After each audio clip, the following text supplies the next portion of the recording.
தினம் ஒரு ஜெபம் என்கிற ஜெப வேலைக்கு நேராக இயேசு கிறிஸ்துவின் நாமத்தினாலே உங்களை வாழ்த்தி வரவேற்கிறேன். இன்றைய நாளிலும் ஜெபத்துக்காக நாம் தெரிந்து கொண்ட வசனம் எரேமியா தீர்க்கதரிசன புஸ்தகம் அதிகாரம் 11 வசனம் 3. என் சத்தத்தை கேட்டு நான் உங்களுக்கு கற்பிக்கிறபடியே எல்லா காரியங்களையும் செய்யுங்கள், அப்பொழுது நீங்கள் என் ஜனமாய் இருப்பீர்கள், நான் உங்கள் தேவனாய் இருப்பேன். நாம் யாவரும் கண்களை மூடி தேவனை நோக்கி ஜெபிப்போம். எங்களை நேசிக்கிறதான நல்ல தகப்பனே, இந்த நாளுக்காக ஸ்தோத்திரம்.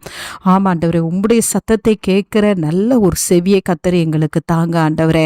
ஒவ்வொரு நாளும் நீங்க பேசுகிற காரியத்தை எங்களுடைய செவிகளானது ஆண்டவரே அப்பா கேட்டு ஆண்டவரே அப்பா நீங்க கற்பிக்கிறபடியே ஆண்டவரே எல்லா காரியத்தையும் நாங்கள் செய்கிறதுக்கு கத்தர் எங்களுடைய இருதயத்தை ஏவியருளும்படியாய் ஜெபிக்கிறோம் சுவாமி. எங்களுடைய இருதயமானது ஆண்டவரே உம்முடைய வார்த்தைக்கு கீழ்ப்படியாதபடிக்கு கடின இருதயமாய் இருக்க வேண்டாம் சுவாமி. இந்த ஜெப வேளையில ஒவ்வொருவரையும் கத்தர் கழுவி பரிசுத்தப்படுத்துங்க ஆண்டவரே. உம்முடைய சத்தத்தை கேட்கட்டும் ஆண்டவரே. உமக்கு பிரியமானதுபடி ஆண்டவரே கேட்டு அதன்படி செய்கிறவர்களாய் கத்தர் ஒவ்வொருவரையும் மாற்றுங்க ஆண்டவரே. ஒருவேளை ஆண்டவரே சுய இஷ்டத்தின்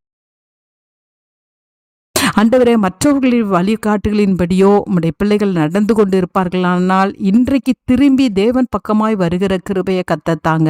வேதத்தை வாசிக்கும் பொழுது கத்தர் எங்களோடு கூட பேசுறீங்க ஆண்டவரே. அந்த வாசித்த வார்த்தைக்கு நாங்கள் கீழ்ப்படிந்தவர்களாய் இருக்கும் பொழுது ஆண்டவரே நீர் எங்களுடைய தேவனாய் இருக்கிறீங்க, நாங்கள் உம்முடைய ஜனமாய் இருக்கிறோம். அதற்காய் ஸ்தோத்திரம். அந்த நல்ல பாக்கியத்தை எந்த ஜனங்களுக்கும் கொடுக்காத அந்த நல்ல ஒரு பாக்கியத்தை எங்களுக்கு கொடுத்திருக்கிறீங்க. அதற்காய் ஸ்தோத்திரம். உம்மை தெய்வமாய் கொள்ளும்படியான பாக்கியத்தை எங்களுக்கு தந்திருக்கிறீங்கப்பா.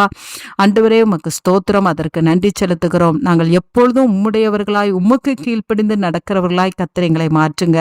உம்முடைய பிள்ளைகளாய் நாங்கள் இருக்கும் பொழுது பிள்ளைகளானால் சுதந்திரமாமே என்ற வார்த்தையின்படி உம்முடைய சுதந்திரம் எங்களுக்குரியதாய் மாறுகிறபடினால் உமக்கு ஸ்தோத்திரம். இயேசுவின் மூலம் ஜெபிக்கிறேன் நல்ல பிதாவே. ஆமேன், ஆமேன்.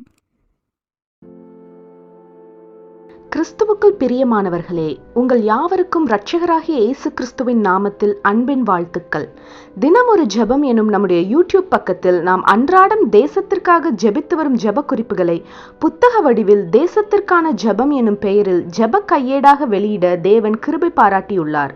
இந்த ஜெப புத்தகத்தில் இன்னும் அநேக விசேஷித்த ஜெப குறிப்புகளும் இஸ்ரவேலுக்கான சிறப்பு ஜெப குறிப்புகளும் இடம்பெற்றுள்ளன. இந்த புத்தகத்தை இலவசமாய் பெற்றுக்கொள்ள விரும்பும் தேசத்திற்காக ஜெபிக்கும் ஆத்ம பாரம் உள்ளவர்கள் கீழே உள்ள வாட்ஸ்அப் எண்ணை தொடர்பு கொள்ளவும். நம்முடைய தேசத்திற்காக ஏறெடுக்கும் ஜெபங்களை கேட்டு தேவன் நம் தேசத்திற்கு க்ஷேமத்தை கட்டளையிடுவாராக. ஆமேன்.